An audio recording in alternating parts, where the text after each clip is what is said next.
على ذلك لمن الشاهدين والشاكرين والحمد لله رب العالمين إن الله وملائكته يصلون على النبي يا أيها الذين آمنوا صلوا عليه وسلموا تسليما الصلاة والسلام عليك يا سيدي يا رسول الله وعلى آلك وأصحابك يا سيدي يا حبيب الله الصلاة والسلام عليك يا سيدي يا نبي الله وعلى آلك وأصحابك يا سيدي يا نور الله اللهم صل على سيدنا ومولانا محمد معدن الجود والكرم وآلہ وصحبہ وبارک وسلم۔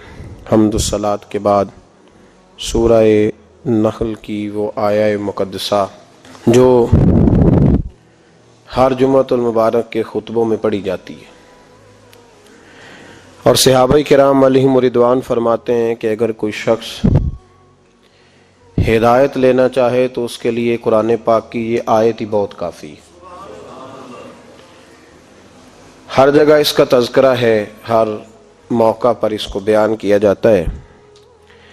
اللہ تبارک و تعالیٰ نے فرمایا ان اللہ، بے شک اللہ، یأمر، تمہیں حکم دیتا ہے، بالعدل، عدل کا، والاحسان، اور احسان کا۔ بے شک اللہ تمہیں عدل اور احسان کا حکم دیتا ہے۔ قرآن مجید سارا ہی اللہ کا حکم ہے۔ قرآن پاک کا ہر فقرہ ہی تائید ہے اور مضبوطی ہے، لیکن کچھ آیات ایسی ہیں جن کا انداز تکلم بھی بڑا نرالا ہے۔ ان اللہ، بے شک اللہ، قرآن مجید کے انداز گفتگو پہ غور فرمائیے۔ ان اللہ، بے شک اللہ، یأمر، تمہیں حکم دیتا ہے، بالعدل، عدل کا، انصاف کا۔ اللہ تمہیں حکم کرتا ہے، یہ تاکید ہے تمہارے لیے، زور ہے اس بات پر، اصرار ہے، حکم ہے کہ تم نے کبھی بھی عدل کا دامن نہیں چھوڑنا۔ نبی پاک صلی اللہ تعالی علیہ وسلم نے دنیا کو عدل سے، انصاف سے، مساوات اور برابری سے بھر ڈالا ہے۔ معاشروں میں جب عدل ہوتا ہے تو سکون ہوتا ہے، جب انصاف ہوتا ہے تو آسانیاں ہوتی ہیں۔ امام حسن رضی اللہ تعالیٰ عنہ فرمایا کرتے تھے، جس معاشرے میں غریبوں پہ ظلم ہوتا ہے نا، وہاں ایک وقت آتا ہے کہ امیروں پہ بھی شروع ہو جاتا ہے۔ اس بات کو یاد رکھیے گا۔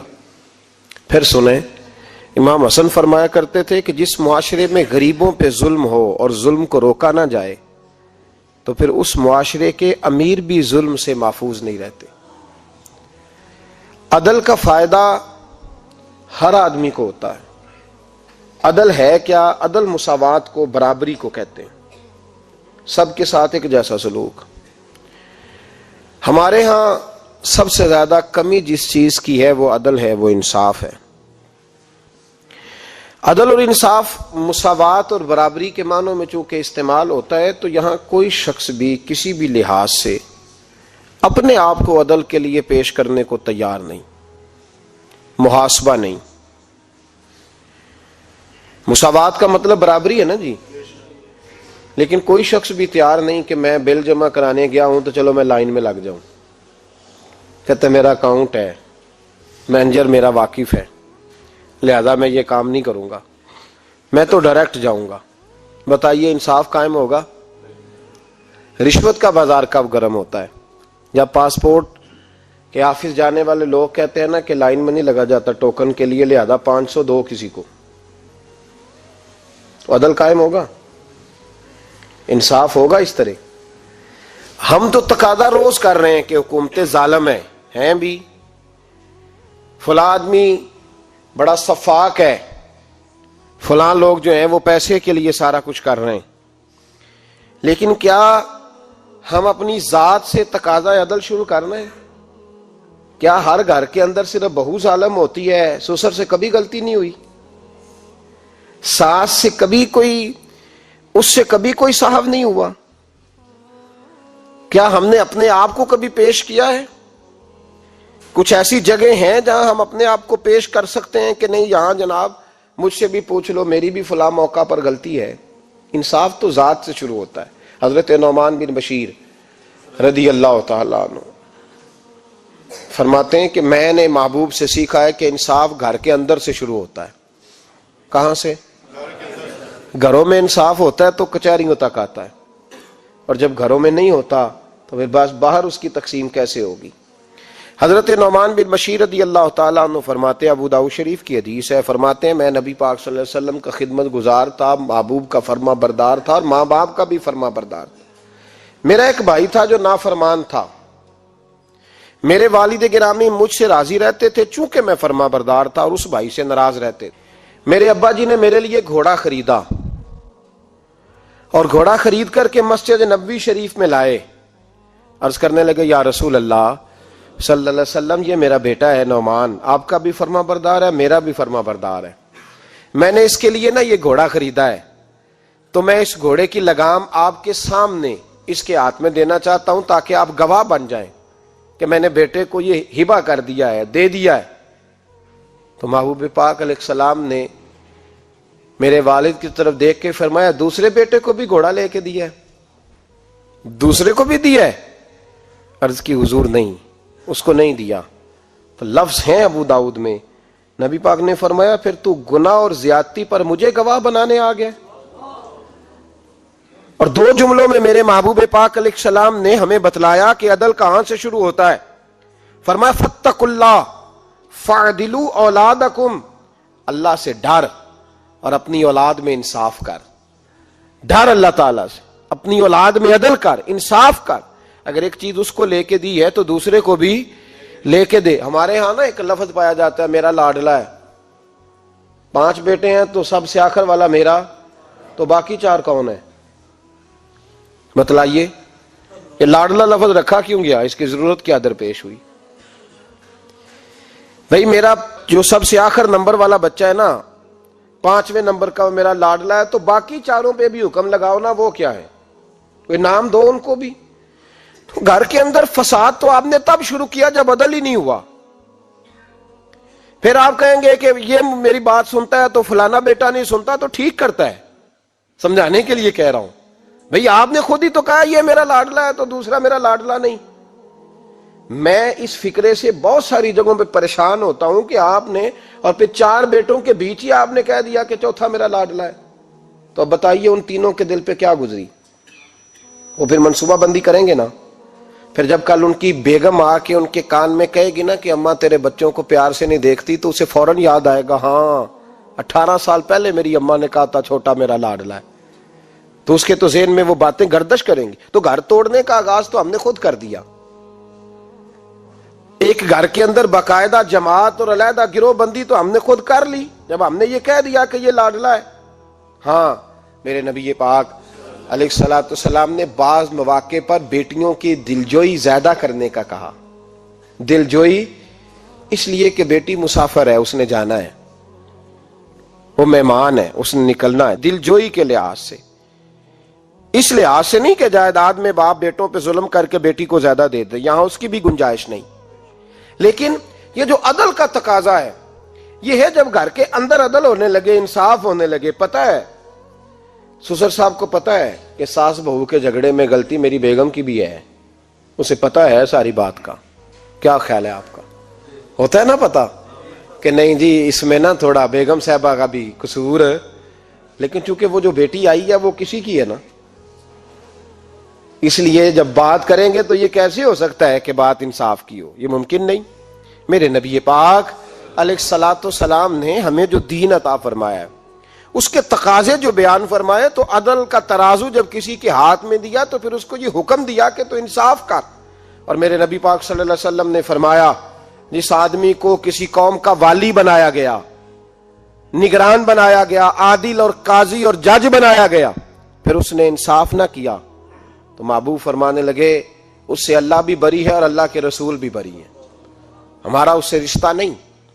تو نظام عدل ہی نہیں قائم کیا تو یا رسول اللہ جو کرے، جو نہ کرے اس کے بارے میں فرمایا بری ہے اس سے، اور جو کرے اللہ اکبر، اس کی بھی شان میرے مصطفیٰ نے کمال ہی بیان کر دی۔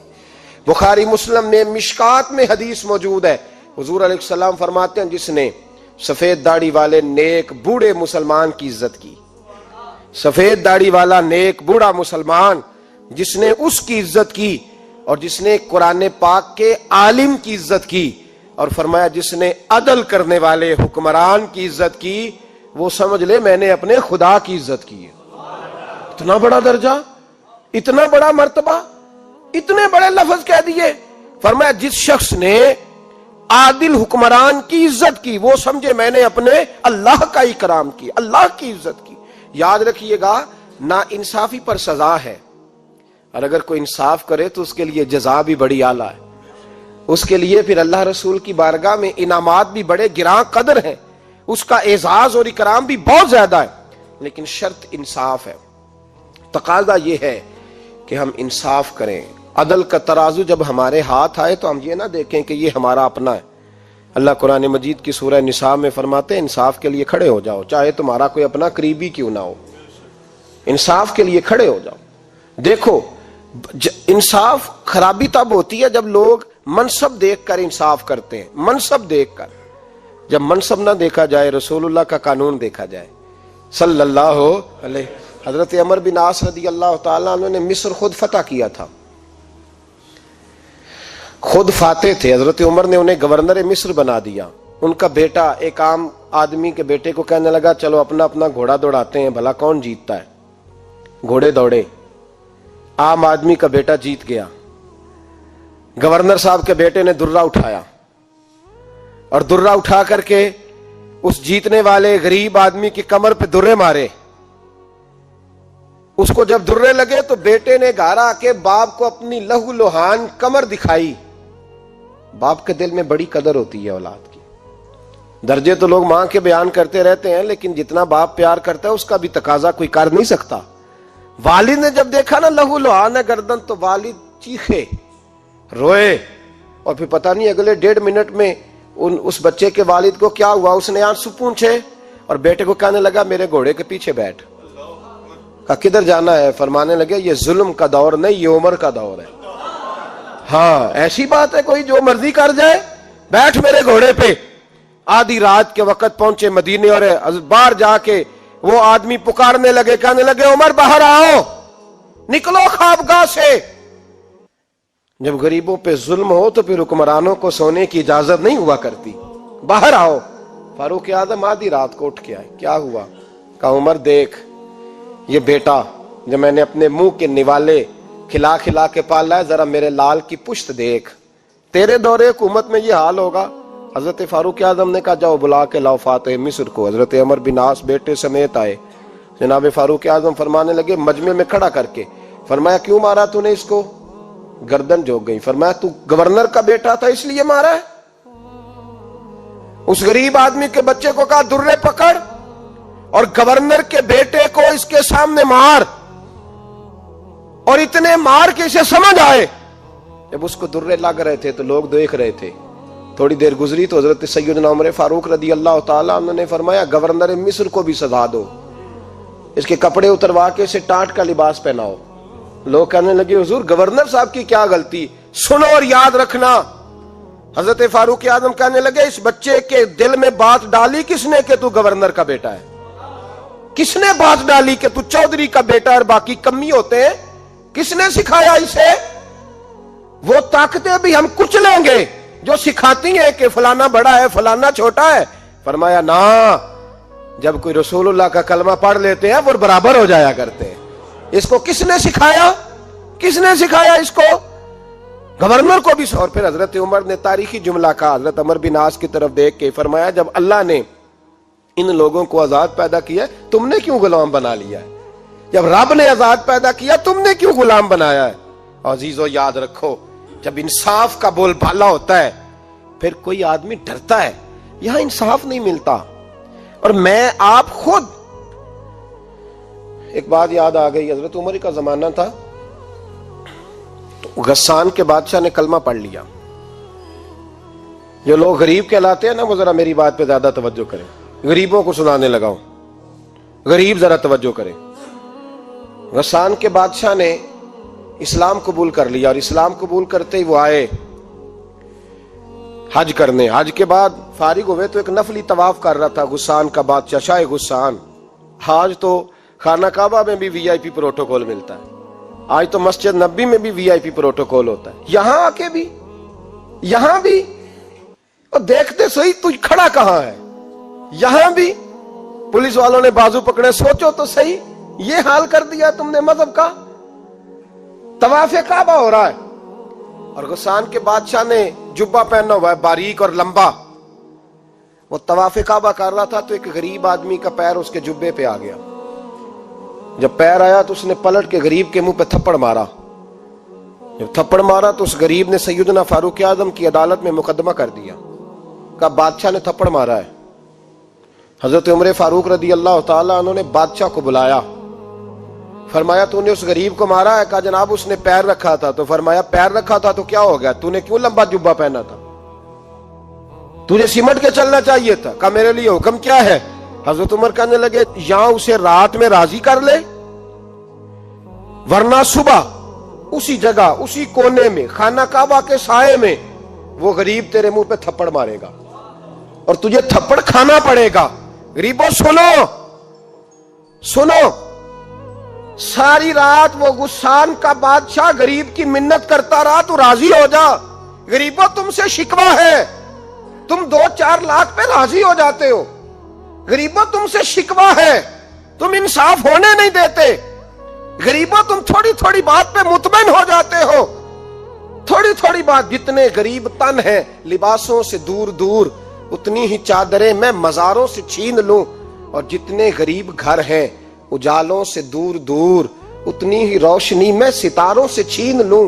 اتنی تو ہمتیں ہو میری کم سے کم بلند کہ شاہوں کے تاج فقط اشاروں سے چھین لوں۔ تمہاری زیادتی ہے، تم نے ظلم پروان چڑھایا ہے۔ جب تم چودھری کے کہنے پر، ایم این اے کے کہنے پہ راضی ہو جاتے ہو، تم انصاف ہونے نہیں دیتے۔ ڈٹنا سیکھو، کھڑے ہونا سیکھو۔ جب اسے کہا نا راضی ہو جا تو وہ غریب کہنے لگا میں راضی ہو جاؤں اور کل تو کسی اور کو بھی تھپڑ مارے۔ فرمایا جتنی تیرے پاس دولت ہے لا کے قدموں میں رکھ۔ ہم دولتوں کی پرواہ اس لیے نہیں کرتے کہ ہم نے محمد عربی کا چہرہ دیکھا ہوا ہے، اب میری نگاہوں میں جچتا نہیں کوئی، اس لیے کہ جیسے میرے محبوب ہیں ویسا نہیں۔ تم اثر لینا چھوڑ دو، تم اثر بڑا لیتے ہو، ہاں تمہارے اوپر چیزیں اثر انداز ہوتی ہیں، اس لیے انصاف نہیں ہوتا۔ ڈٹنا سیکھو، کھڑے ہونا سیکھو۔ جو بھائی ڈٹ جاتا ہے نا وہ بڑے کمال کر جایا کرتا ہے۔ ساری رات مناتا رہا۔ حضرت عمر سے کہنے لگا وہ نہیں مانتا، تو جناب عمر کہنے لگا پھر تیاری کر لے، ہم بادشاہ نہیں دیکھیں گے، دولت نہیں دیکھیں گے، ہم رسول اللہ کا دین دیکھیں گے، ہم نبی پاک کا نظام دیکھیں گے۔ وہ بادشاہ رات کو دوڑ گیا، بھاگ گیا، جا کے عیسائی ہو گیا۔ لوگوں نے کہا اتنا قیمتی آدمی عمر نے ضائع کر دیا۔ فرمایا چپ کرو، میں نے کوئی چیز ضائع نہیں کی، میں نے تو اپنے رسول کا دین بچا لیا ہے، کوئی شے ضائع نہیں ہوئی۔ عدل جب تک میں پھر کہوں گا، اس عدل کے نقصان میں ہر آدمی برابر کا شریک ہے۔ ہم عدل ہونے نہیں دیتے، ہم عدل قائم نہیں کرتے، ہمارا تقاضا ہی نہیں کہ عدل ہو، ہم اپنے آپ کو عدل کے لیے پیش ہی نہیں کرتے، مزاج ہی نہیں۔ حضرت علی المرتضیٰ ایک جری انسان تھے، اور وہ علی تھے جن پر انسانیت رشک کرتی ہے، اور مولا علی وہ ہستی تھے کہ میرے مصطفیٰ کریم صلی اللہ تعالی علیہ وسلم نے فرمایا اس کے دیدار کو تو فرشتے بھی آیا کرتے نا، بڑا آدمی۔ اور پھر امیر المومنین خلیفۃ المسلمین حضرت علی، خود مولا علی نے حضرت قاضی شریح کو قاضی بنایا، چیف جسٹس بنایا، اپنے ہاتھوں سے تعیناتی کی۔ حضرت مولا علی رضی اللہ تعالیٰ عنہ کی زرہ گم ہو گئی، کافی دیر گزر گئی تو ایک یہودی کے پاس وہ زرہ آپ کو نظر آئی۔ حضرت علی نے ڈائریکٹ اس سے چھین نہیں لی، حالانکہ امیر المومنین تھے۔ ہمارے ہاں ڈنڈا بھی بڑا چلتا ہے نا، جو طاقتور ہوتا ہے وہ تو تھانے جاتا ہی نہیں، اس کو ضرورت نہیں، اس نے تو بندے رکھے ہوئے ہیں، اس کو تو پتہ ہے کام کیسے لینا ہے۔ لیکن حضرت علی نے آئینی رستہ اختیار کیا، قانونی رستہ۔ قاضی صاحب کی عدالت میں مقدمہ کیا کہ فلاں یہودی کے پاس میری زرہ ہے اور وہ چوری ہو گئی تھی، گر گئی تھی، گم گئی تھی، مجھے دلائی جائے۔ قاضی صاحب نے بلا لیا یہودی کو، امیر المومنین بھی کٹہرے میں۔ قاضی صاحب کہنے لگے اس سے کہ زرہ تیری ہے؟ اس نے کہا جی میرے پاس ہے تو میری ہے. قاضی صاحب کہنے لگے حضرت علی سے گواہ آپ کو دینے پڑیں گے کیونکہ مقدمہ آپ نے کیا ہے, اگرچہ وہ امیر المومنین ہے. توجہ ہے بھائیوں کی, سمجھ آ رہی ہے باتوں کی؟ گواہ امیر المومنین آپ نے دینے ہیں کیونکہ مقدمہ آپ نے دائر کیا. تو حضرت علی کہنے لگے میرا بیٹا حسن گواہی دے گا کہ میری ہے, اور میرا غلام کمبر گواہی دے گا. قاضی صاحب کہنے لگے حضور ان کی گواہی درست تو ہے پر میں نہیں تسلیم کرتا, اس لیے کہ بیٹے تو باپ کے حق میں بولا ہی کرتے ہیں, نوکر تو آقاؤں کے حق میں بولتے ہی ہیں, جائیں کوئی غیر جانبدار بندہ لے کے آئیں جو گواہی دے. تو حضرت علی خاموش ہو گئے, کہنے لگے ابھی میرے پاس ایسا کوئی گواہ نہیں. قاضی صاحب کہنے لگے چلیں پھر آپ یہودی کو راضی کریں, آپ نے کیوں بلا وجہ گھسیٹا عدالت میں, راضی کریں, انصاف کا تقاضا ہے. تو حضرت علی قریب گئے, کہنے لگے بھیا ناراض نہ ہونا, زرا تو میری ہے, ناراض نہ ہونا, میں نے غلط مقدمہ نہیں کیا. وہ علیحدہ بات ہے کہ میرے پاس گواہ نہیں تو میں کوئی بے انصافی نہیں کر سکتا, تو میرے ساتھ چل تجھے کھجوروں کا حلوہ کھلاتا ہوں تاکہ تو راضی ہو جائے. وہ یہودی کہنے لگا میں نے قاضی صاحب کا انصاف دیکھا اور جناب علی کا انصاف کے لیے کھڑا ہونے دیکھا تو میں مولا علی کے قدموں میں بیٹھ گیا. میں نے کہا علی جب تیری یہ شان ہے تو محمد عربی کا کیا مقام ہوگا. میں نے کلمہ پڑھنا شروع کر دیا. دیکھیں نا تقاضا پورا کیا ہے حضرت علی نے. تو وہ کہنے لگا علی تیرے انصاف کے رنگ نے نا, جملہ یاد رکھنا, کہنے لگا یہودی علی تیرے انصاف کے اس رنگ نے میرے دل سے کفر کی میل دور کر دی, تیرے عدل نے میرا کفر توڑ دیا, کفر. لیکن شرط دیکھیں نا, غریب آدمی ابو ایوب انصاری, ماڑے بندے, اب تو پیر اور مولوی بھی گنجائش نہیں نہ دیتا کسی کو بولنے کی, تو سیاست دان تو اللہ کی پناہ, وہ تو پتہ نہیں کس طرح سوتے ہیں رات کو, اللہ ہی جانتا ہے, پتہ نہیں کس طرح اپنے آپ کو مطمئن کر کے وہ زندگیاں گزار رہے ہیں, خدا ہی بہتر جانتا ہے. حضرت عمر فاروق جیسا دلیر اور جرری آدمی جمعہ پڑھانے مسجد میں داخل ہوئے تو جناب ابو ایوب انصاری دروازے پہ کھڑے ہو گئے, کہنے لگے عمر تیرے نوکر نہیں, ٹائم پہ آیا کر, بڑی دیر سے کھڑے ہیں. کیوں دیر سے آیا ہے؟ بڑے جلالی تھے نا حضرت عمر, لیکن وہ جلالی اس وقت تھے جب کوئی ظلم کرتا تھا, اور ذات کے لیے جلالی نہیں تھے. کب وقت پہ آیا کر, کو ملازم نہیں تیرے. تو سیدنا فاروق اعظم منبر پہ چڑھے اور فرمانے لگے اللہ ابو ایوب انصاری کا بھلا کرے, جب تک اس طرح کے لوگ موجود ہیں کوئی بادشاہ بگڑے گا نہیں, اللہ اس کا بھلا کرے, اس نے میری توجہ صحیح. اور پھر عمر رو پڑے, رو کے فرمانے لگے مسلمانوں معاف کر دو, غلطی کوئی نہیں, میرے پاس کرتا ایک ہی ہے, اور عبداللہ کی ماں نے وہ دھو کے خشک ہونے کو ڈال دیا تھا, غریب ہوں, کرتا دوسرا کوئی نہیں, تو وہ ذرا نا خشک ہونے میں آ کے دیکھ لو ابھی بھی گیلا ہے, مجھے معاف کر دو, میری غلطی نہیں ہے. صحابہ درد کے ساتھ رونے لگے اور کہنے لگے اللہ اس طرح کے حکمران ہمیشہ عطا کرتا رہے. میرے بھائی تو انصاف کا رنگ تو دیکھ, ان تقاضوں کو سمجھنا. یہاں کسی کی جرت ہے بول سکے, طاقت ہے کسی کی, لیکن انہوں نے اپنے آپ کو پیش کیا, سامنے پیش کیا اپنے آپ لوگوں کے سامنے. دو مال غنیمت کی چادریں بانٹ رہی ہیں, سب کو ایک ایک ملی ہے. فاروق اعظم جمعہ پڑھانے آئے تو اسی چادر کا کرتا, اسی کی تامت, لوگ کھڑے ہو گئے, عمر بتا تو نے دو کیوں لی, یہ انصاف ہے, یہ عدل ہے, کیوں لی دو؟ حضرت عمر کہنے لگے میرا بیٹا جواب دے گا. عبداللہ بن عمر بولے, کہنے لگے ابا جی کے کپڑے بڑے پرانے ہو گئے تھے, میں نے اپنے حصے کی بھی اپنے ابا جی کو دے دی ہے. دیکھیں نا یہ انصاف میرے نبی پاک نے کیا ہے, صحابہ نے سیکھا ہے. میں اور آپ تیار نہیں, ہم تیار نہیں انصاف کے لیے, ہمارا مزاج نہیں انصاف کا, ہمیں خود بہت سارا آگے پیش ہو کے رنگ دکھانا پڑے گا, اس کے لیے ہماری تیاری نہیں. اس لیے ہم حکمرانوں کو گالی دے کے چپ کر جاتے ہیں, اس لیے ہم وکیلوں کے کہتے ہیں بکتے بڑا ہیں, جج بکتے, یہ باتیں کر کے ہم خاموش ہیں. ہم پیش نہیں کر پا رہے, ابھی تک ہم اپنے آپ کو کھڑا نہیں کر پا رہے کہ ہم سے مطالبہ کرو انصاف کا, کھڑا نہیں. حضرت سیدنا علی المرتضیٰ شیر خدا رضی اللہ تعالیٰ عنہ فرماتے ہیں بدر کے لیے جب جا رہے تھے تو سواری ایک تھی, سوار تین تھے, ایک سواری اور سوار تین. فرماتے ہیں نبی پاک صلی اللہ علیہ وسلم نے فرمایا تین کٹھے نہ بیٹھنا, دو بیٹھیں, سواریوں کو تکلیف ہوتی ہے. قربان جاؤں کیسا رسول دیا ہے جو جانوروں کے حقوق کا بھی خیال فرماتے ہیں صلی اللہ علیہ وسلم. فرمایا دو بیٹھیں.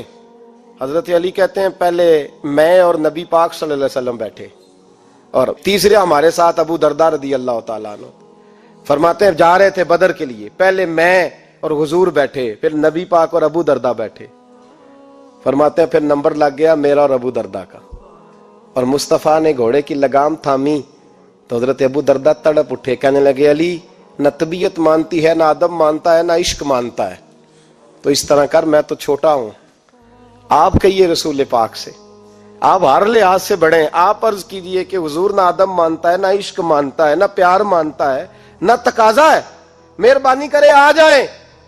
حضرت علی ہاتھ باندھ کے عرض کرنے لگے محبوبہ ٹھیک ہے باری آپ کی پیدل چلنے کی ہے، پر مہربانی کریں، ادب پیار اور محبت مجبور کر رہی ہے. تو حضور نے فرمایا علی چپ کر، میں عدل نہیں کروں گا تو لوگ عدل سیکھیں گے کیسے؟ اگر میں عدل نہیں کروں گا تو قوم سیکھے گی کیسے؟ مجھے عدل کرنے دے، انصاف کرنے دے. فرمایا چلنے دے مجھے پیدل، کچھ نہیں ہوتا. تقاضا عدل جب تک پورا نہیں ہوتا، آپ یقین کریں میرے صاحب کہا کرتے تھے میں عدالت کو عدالت نہیں کہتا، کچہری کہتا ہوں، اس لیے کہ عدالت وہ ہوتی ہے جہاں عدل ہوتا ہے. یہاں تو حال یہ ہے، بتائیے وکیل کو نہیں پتا ہوتا کہ جو میرے پاس آیا یہ غلط آدمی ہے، وہ اس کی حمایت کرتا ہے کہ نہیں، اس کے ساتھ چلتا ہے کہ نہیں، جھوٹ کے ساتھ آخر تک لڑتا ہے کہ نہیں لڑتا. جو گواہ بن کے جا رہے ہوتے ہیں انہیں پتا ہوتا ہے کہ نہیں کہ ہم جھوٹے کی گواہی دینے جا رہے ہیں. تو پھر کیا سارا ظلم حکومتیں کر رہی ہیں؟ معاشرہ بھی تو اپنی ترتیب بدلے نا، لوگ بھی تو اپنا رنگ بدلے نا، لوگ بھی تو طبیعت بدلے نا. کون منتخب کرتا ہے انہیں ظالموں کو؟ عوام، اور پھر اس کے بعد شکوہ بھی عوام ہی کرتی ہے. خدا را تقاضے سمجھو، مزاج سمجھو، طبیعت سمجھو اسلام کی. میرے نبی پاک صلی اللہ علیہ وسلم نے عدل کا بول بالا کیا، ہر مقام پر، ہر نقطے پر رسول پاک صلی اللہ علیہ وسلم نے عدل عدل اور عدل کی آواز بلند فرمائی. کوئی مقام ایسا نہیں. آپ پڑھیے کتابیں، اگر ایک کلمہ پڑھنے والے اور یہودی کا فیصلہ آیا ہے اور نبی پاک صلی اللہ علیہ وسلم نے یہودی کو حق میں سمجھا ہے تو نبی پاک نے یہودی کے حق میں فیصلہ دیا. وہ منافق بگڑ گیا ہے، حضرت عمر کے پاس گیا ہے، لیکن حضور نے فرمایا جہاں جاتا ہے جا، فیصلہ وہی کیا جائے گا جو عدل پہ مبنی ہوگا، جو انصاف پہ مبنی ہوگا. ہماری طبیعتوں کے اندر سے وہ جو جس سٹیج پہ کو بیٹھا ہے وہ وہاں بڑا ہے، وہ جہاں بیٹھا ہے وہ سلطنت کا مہاراجا ہے.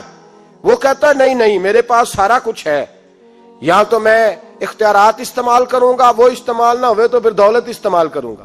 تو جب اجتماعی مزاج قوم کا بگڑتا ہے، پھر معاشرے میں ناانصافی عام ہوتی ہے، پھر ظلم عام ہوتا ہے، پھر بے رہ روی کا شکار. اور میرے نبی پاک صلی اللہ علیہ وسلم کی حدیث سن لے، ذرا جاگ کے سننا یہ والی روایت، اور اسے یاد کر لینا، اس کا رٹا لگا لینا.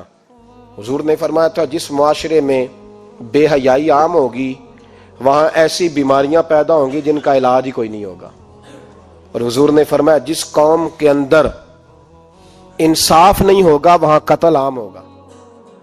انصاف نہیں، جب تک مجرم کو سزا نہیں ملتی، جب تک مجرم کو سزا نہیں ملتی اتنی دیر تک لوگوں کے لیے وہ نشان عبرت نہیں بنتا، اتنی دیر تک لوگ باز نہیں آتے. یاد رکھیں جب انصاف ہوگا، عدل ہوگا، اور عدل کرنے والے جب عدل کریں گے اور انصاف کا دامن تھامیں گے. پہلی بات تو یہ ہے کہ ہم اپنے آپ سے ورا کریں بہت ساری چیزوں کو. ہم دیکھتے ہیں حکومت نے چھوٹی چھوٹی کمیٹیاں بنا دی ہیں مصالحتی کمیٹیوں کے لیے، بین المذاہب کمیٹیاں، بڑا کچھ بن گیا ہے، لیکن لوگ گروہ بندی کا شکار ہیں، گروہی تعصبات ہیں. دیکھتے ہیں کہ ہمارا ووٹ کس طرف ہے، ہمارا مزاج کس طرف ہے، اس رنگ میں ملت کا اجتماعی نقصان ہو جائے، شیرازہ بکھر جائے. اور میں شروع میں کہہ چکا ہوں، امام حسن فرمایا کرتے تھے اگر غریب پر ظلم نہ روکا جائے گا تو وہ ظلم امیر کے دروازے تک بھی جائے گا.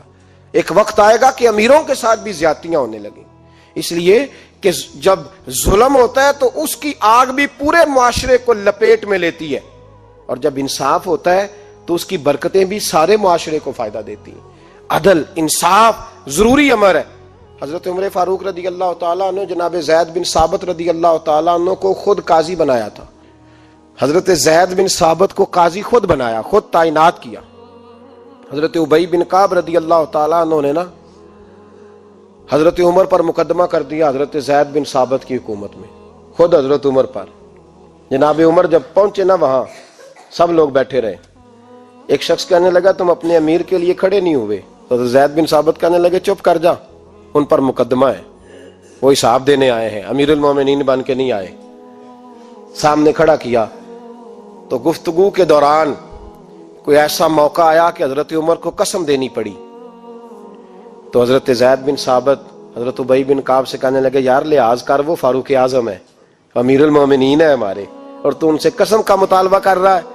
حضرت سیدنا فاروق اعظم کی طرفداری میں بات کی نا، تو حضرت سیدنا عمر فرمانے لگے زید اس مقدمے کا فیصلہ کر لو اور اس کے بعد میں تمہیں معزول کر دوں گا، تم تو اہلیت ہی نہیں رکھتے. حضور کیا ہوا؟ فرمایا تم نے میری طرفداری کیوں کی؟ تم نے مجھے امیر المومنین کیوں کہا؟ تم نے کیوں میرے حق میں بات کی؟ اگر میں اور تو اس طرح کرنے لگیں گے تو امت کو عدل کون دے گا؟ اگر میرا اور تیرا یہ رنگ ہو جائے گا، کیوں تو نے مجھے امیر المومنین کہا؟ اس وقت میں اپنی صفائی دینے آیا ہوں، عمر بن خطاب سے زیادہ میرا کوئی تعارف نہیں ہونا چاہیے، کیوں تم نے یہ لفظ کہے؟ اور فرمایا اگر مجھ پر قسم آئے گی اور جو میرے اوپر لاگو ہوگا مجھے وہ کام کرنے کا تمہیں حکم کرنا چاہیے تھا. یہاں تو حال ہی کوئی نہیں، مزاج ہی کوئی نہیں.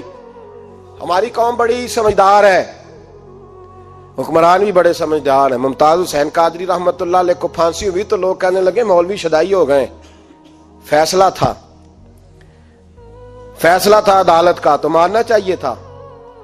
ایک فیصلہ ایک پیپلز پارٹی کے سابقہ صدر کے بارے میں بھی عدالت نے دیا تھا، اور پھر آپ کی پارلیمنٹ نے اس فیصلے کو کنڈم کیا، مذمت کی، اور اٹھ کے کہا گیا کہ ہم مذمت کرتے ہیں، فیصلہ غلط تھا. جب حضرت ممتاز قادری کے حق میں فیصلہ آئے تو اس وقت لوگ بولتے ہیں، کہتے ہیں دیکھو جناب عدالت کا فیصلہ ہے اور مولوی کہہ رہے پھانسی نہ دو. اور جب ایک شخص پر، ایک عام آدمی پر فیصلہ آئے اور بڑی عدالت کرے اور وہ چوکوں چوراہوں میں کھڑا ہو کے کہے کہ ہم اس فیصلے کو نہیں مانتے، پھر کوئی آدمی نہیں بولتا. پھر کسی جگہ ہم نے کہا تھا بچ جا، تو رسول اللہ صلی اللہ علیہ وسلم کی ناموس والوں کا لحاظ کر، اللہ رسول تیرا خیال فرمائیں گے. لیکن یہاں عدل اور انصاف کے تقاضے بڑے عجیب ہیں. غریب کے حق میں فیصلہ اور ہے اور امیر کے حق میں فیصلہ اور ہے. چودھری صاحب پہ درخواست آ جائے تو ایس ایچ او صاحب ٹیلی فون کرتے ہیں، چودھری صاحب درخواست آئی ہے تواڈے تو کی کرنا جے، وہ کی کرنا، تواڈے تے اپلیکیشن آئی ہے، لینی ہے کہ نہیں؟ اور اگر غریب آدمی بیچارہ ریڑی والا 4 بیٹیوں کا باپ ہے اور نہ وہ گدھا گاڑی پہ بیچتا ہے فروٹ، تو غلط کراسنگ کی وجہ سے مقدمہ ہو گیا ہے، تو چودھری کو ساتھ لے کے وہ گیا ہے، چونکہ 4 بیٹیاں نا، اور کل اس کی ملکیت وہی 5000 تھا جس کا اس نے فروٹ خریدا تھا. چودھری بھی کرسی پہ، ایس ایچ او بھی کرسی پہ، اور غریب آدمی زمین پہ بیٹھا ہے، اور ایک ایک زبان سے 32 گالیاں اسے دی جا رہی. وہ کہتا ہے چودھری صاحب تہاڈی مہربانی، میں تو شامی گھر جانا ہے تے میری تیاں روٹی کھانی، مہربانی کرو میرا سامان واپس کر دو، مہربانی کرو خدا را میرا سامان دے دو. او یار ظلم یہ ہے کہ یہاں امیر کے لیے قانون اور ہے اور غریب کے لیے قانون اور ہے. اس وقت پھر ظلم ہوتا ہے، پھر زیادتی ہوتی ہے، پھر ملتیں نہیں بنتی، پھر اس سے ڈاکو پروان چڑھتے ہیں، اس سے پھر ظالم پروان چڑھتے ہیں. اپنے آپ کو پیش کرو. یاد رکھو میرے نبی پاک صلی اللہ علیہ وسلم نے فرمایا ظلم قیامت کے اندھیروں میں سے ایک اندھیرا ہوگا. ظالموں کو قیامت کے دن ٹھوکریں لگیں گی، رستہ نہیں ملے گا. اپنے آپ کو پیش کریں، چھوٹی سی بھی زیادتی، چھوٹا سا بھی ظلم نہ ہونے پائے. انصاف کے تقاضے پورے ہونے چاہیے. نبی پاک صلی اللہ تعالی علیہ وسلم نے جو امت ہمیں بنایا ہے تو اس امت میں انصاف کا بول بالا ہے. کوئی آدمی انصاف سے بالا تر نہیں. بہت بڑی بات کرنے لگا ہوں. امام ابو نعیم نے لکھا ہے خود رسول پاک نے اپنی ذات کو انصاف کے لیے پیش کیا. اس بات کو میں جب کبھی سوچتا ہوں نا تو لگتا ہے کہ روح پرواز کر رہی ہے اور پتہ نہیں کہاں کہاں سے ہو آئی ہے. انصاف کا بول بالا ایسے نہیں ہوتا. حضرت فاروق اعظم اور مولا علی اور عثمان غنی اور ابو بکر صدیق اور سیدنا قاضی شریح جیسے لوگ ایسے ہی تیار نہیں ہوتے. ان کے پیچھے جو میرے رسول پاک صلی اللہ علیہ وسلم کا مزاج ہے اس کو سمجھیں، غور کریں. میں جب اس پہلو کو دیکھتا ہوں نا، آپ یقین کریں یہ روایت میں کبھی کبھی پڑھتا ہوں اور کبھی کبھی اس کو بیان کرتا ہوں تو میں کھو جاتا ہوں بہت ساری جگہوں پہ. پتہ نہیں کہاں کہاں کا سفر طے ہو جاتا ہے. حضرت عکاشہ بن محصن رضی اللہ تعالیٰ عنہ فرماتے ہیں کہ نبی پاک صلی اللہ علیہ وسلم کے وصال سے 2-3 دن پہلے کی بات، محبوب پاک صلی اللہ علیہ وسلم نے فرمایا سب لوگوں کو مسجد نبوی میں اکٹھا کرو. اکٹھا کیا جب کوئی نئی آیت آتی تھی یا کوئی جنگ کی تیاری ہوتی تھی تو لوگ اکٹھے کیے جاتے تھے، سب کو اکٹھا کیا. کہتے ہیں جب حضور کا حجرہ نور کھلا تو 2 آدمی بظاہر حضور کو سہارا دے کے لائے. اتنی بخار اور کمزوری ہے. حضور منبر پہ بیٹھے اور جب نبی پاک بات کرتے ہیں تو ہاتھ مبارک پہ بظاہر راشا ہے، کانپتے ہیں دست اقدس. محبوب نے مجمع پہ نظر ڈالی، فرمایا تمہیں کسی نئے حکم کے لیے نہیں بلایا، بس اللہ نے اپنے ایک بندے کو اجازت دی، چاہے تو دنیا میں رہے اور چاہے تو اس کی بارگاہ میں حاضر ہو جائے. اس بندے نے پردے کا فیصلہ کیا ہے. میں نے تمہارے بیچ وقت گزارا ہے، تمہارے ساتھ رہا ہوں. حضور فرمانے لگے میری زبان سے، میرے قول سے، میرے فعل سے غلاموں کسی کو تکلیف پہنچی ہو تو بدلہ لے سکتا ہے. یہ نہیں فرمایا معاف کر دو، اٹھو اور بدلہ لو. حقیقی جمہوریت تھی نا. حضرت عکاشہ بن محسن پیچھے سے کھڑے ہو گئے، بوڑھے آدمی، کہنے لگے حضور ایک جنگ میں صفیں سیدھی کراتے کراتے میری ننگی پشت پہ درہ مارا تھا آپ نے، بدلہ لینا ہے. عجیب ہی منظر بن گیا مسجد نبوی کا. آنسو بہنے لگے، لوگ تڑپنے لگے. محبوب نے فرمایا بلال جاؤ، فاطمہ کے گھر میں درہ پڑا ہے، لے آؤ. حضرت بلال کہتے ہیں سیدہ کے دروازے پہ دستک دی. اماں جی نے کہا کون؟ اماں جی میں غلام بلال ہوں، وہ درہ چاہیے تھا. تو سیدہ کہنے لگی نہ تو جنگ ہے نہ جہاد ہے، حضور نے درہ کیا کرنا ہے؟ طبیعت مبارک تو علیل ہے. بلال ماجرا کیا ہے؟ حضرت بلال رو پڑے، کہنے لگے ایک صحابی بدلہ لینا چاہتے ہیں. حضرت فاطمہ نے امام حسن اور حسین کو باہر نکالا، درہ دیا. کہنے لگی بلال عکاشہ سے کہنا میرے بیٹوں کے وجود پہ 100 درے مارے. انہوں نے فاطمہ کا دودھ پیا، سی کوئی نہیں کریں گے لیکن حضور تک کوئی نہ جائے، اور میں نے ویسے بھی حضور پر قربان کرنے کے لیے پیدا کیے. سیدنا بلال حبشی رضی اللہ تعالیٰ عنہ فرماتے ہیں میں روتا ہوا درہ لیا، شہزادے لیے، اور میں جب حاضر خدمت ہوا نا حضور کے دروازے پہ داخل ہوا، محبوب پاک صلی اللہ علیہ وسلم نے امام حسن اور حسین کو دیکھا تو حضور رو پڑے، فرمانے لگے انہیں بٹھا دو، مجھے پتا ہے فاطمہ نے کیا کہہ کے بھیجا، بٹھاؤ. شہزادے بیٹھ گئے. میرے محبوب پاک علیہ السلام نے فرمایا عکاشہ کو درہ دو. حضرت عکاشہ کہتے میں درہ لے کے آگے بڑھا تو کسی نے میرا پیر تھاما. جب میں نے نیچے دیکھا تو ابو بکر صدیق تھے. کہنے لگے یار میری کمر پہ مار، حضور کے قریب نہ جانا. نبی پاک نے فرمایا صدیق ہٹ جا یار بیچ میں سے آنے دے. کہتے میں ذرا آگے بڑھا تو مولا علی شیر خدا نے میرا پیر تھاما. عکاشہ نہ کر، میں نے کہا آنے دو. محبوب فرمانے لگے علی ہٹ جاؤ اسے آنے دو. حضرت علی شیر خدا بھی ہٹ گئے. جناب عکاشہ قریب آئے، کہا حضور ذرا کمر سے کپڑا تو ہٹائیں، میری پشت اس وقت بغیر کپڑے کی تھی. محبوب نے کپڑا ہٹایا اور جناب عکاشہ نے درہ جو اٹھایا تو صحابہ کی چیخیں نکل گئی، رونے لگے اور نہ کرنا یار نہ کرنا. جناب عکاشہ نے درہ دور پھینکا اور حضور کے وجود کو چومنے لگے. کہنے لگے کس نے درہ مارنا تھا؟ میں تو جاتے جاتے حضور کا بوسہ لے کے اپنے لیے جنت اکٹھی کرنے جا رہا تھا. میرے محبوب پاک صلی اللہ علیہ وسلم نے فرمایا جس نے جنتی دیکھنا ہو میرا عکاشہ دیکھے. امت کو درس دیا، امت کو درس دیا. پیش کر اپنے آپ کو انصاف کے لیے، آگے بڑھ، پیش کر اپنے آپ کو انصاف کے لیے اور کھڑا ہو جا عدل کے لیے. ان اللہ یأمر بالعدل والاحسان، اللہ تمہیں حکم دیتا ہے عدل کا. میرے مصطفیٰ کریم صلی اللہ علیہ وسلم نے خود، حالانکہ وہ درہ جو محبوب پاک صلی اللہ علیہ وسلم نے ان کو مارا وہ عمدن نہیں تھا، وہ تو صفیں سیدھی ہو رہی تھی. کہا تم بھی آگے ہو جاؤ، تم پیچھے ہو جاؤ، روٹین ہوتی تھی. بھائی میرے محبوب صلی اللہ علیہ وسلم یہ پیغام دے کے گئے ہیں امت کو، عدل کا دامن تھام، انصاف سے زندگی گزار، انصاف کے ساتھ وقت گزار. اور اگر تو انصاف نہیں کر، محمود غزنوی بیٹھے ہیں، ایک بندہ تڑپتا اور روتا ہوا آ گیا، روتا ہوا. کہا کیا ہوا؟ کہنے لگا حضور میں غریب ہوں. اور ایک بات اس طرح بھی ملتی ہے کہ عورت تھی اور بی بی آ کے کہنے لگی حضور میں غریب نہیں ہوں، 3-4 بیٹیوں کی ماں ہوں، خامد فوت ہو گیا. شاہی خاندان کا ایک نوجوان میرے گھر آتا ہے اور میری بیٹیوں کے ساتھ ظلم کرتا ہے، مہربانی ہو جائے. محمود غزنوی کہنے لگے تو جا. سپاہیوں سے کہنے لگے یہ بی بی دوبارہ آئے تو میں سویا ہوا بھی ہوں تو مجھے اٹھا لینا. کہا جیسے ہی وہ تمہارے گھر میں آئے مجھے بتانا. بی بی کہتی ہے تیسرے دن میں دوبارہ گئی، دروازے شاہی پہ دستک دی تو محمود فوراً نکلے.